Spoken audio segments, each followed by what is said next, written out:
गडचिरोलीमध्ये सरपण गोळा करण्यासाठी गावालगतच्या जंगलात गेलेल्या 2 महिलांना वेगवेगळ्या दिवशी बिबट्याने ठार केलेलं आहे। ही घटना बुधवारी 19 नोव्हेंबर रोजी घडलेली आहे। या घटनेमुळे परिसरामध्ये भीतीचं वातावरण तयार झालेलं आहे। यामध्ये मुक्ताबाई नेवारे आणि सरस्वती वाघ यांचा मृत्यू झालेला आहे। मुक्ताबाई नेवारे या बुधवारी सकाळी गावापासून अर्धा किलोमीटर अंतरावरील जंगलामध्ये सरपण गोळा करण्यासाठी गेलेल्या होत्या आणि त्यावेळी बिबट्याने हल्ला केला, त्यांना ठार केलं। तर नातेवाईकांकडून त्यांचा शोध सुद्धा घेतला जात होता। अशातच गडचिरोली आरमोरी राष्ट्रीय महामार्गालगतच्या कांडेश्वर पहाडी लगत मृत प्राण्यांचा उग्रवास येत होता। दरम्यान या सगळ्या संदर्भात आमचे प्रतिनिधी मनीष रक्षमवार यांनी घटनास्थळावरून आढावा घेतलाय, तो आपण पाहूयात।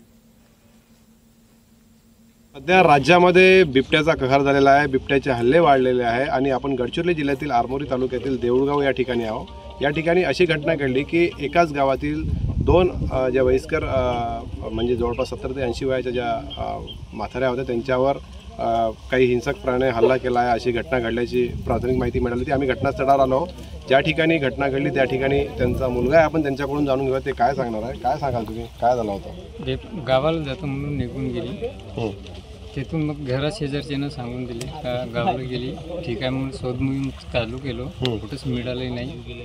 मग रिपोर्ट करून आणि म्हणलो बिबट्यानं पकडलेला आहे असा अंदाज माझा। जवळपास किती दिवसापासून त्या घरातून निघून गेल्या होत्या याचा काही अंदाज आहे? 8 दिवस। 8 दिवसापासून बुधवार, मागचा बुधवार याच परिसरामध्ये आहे म्हणून म्हणजे ते दुसऱ्यानं सांगितले का इकडे गेली असेल बा, त्याच्यानं मी जाणून घेतलं।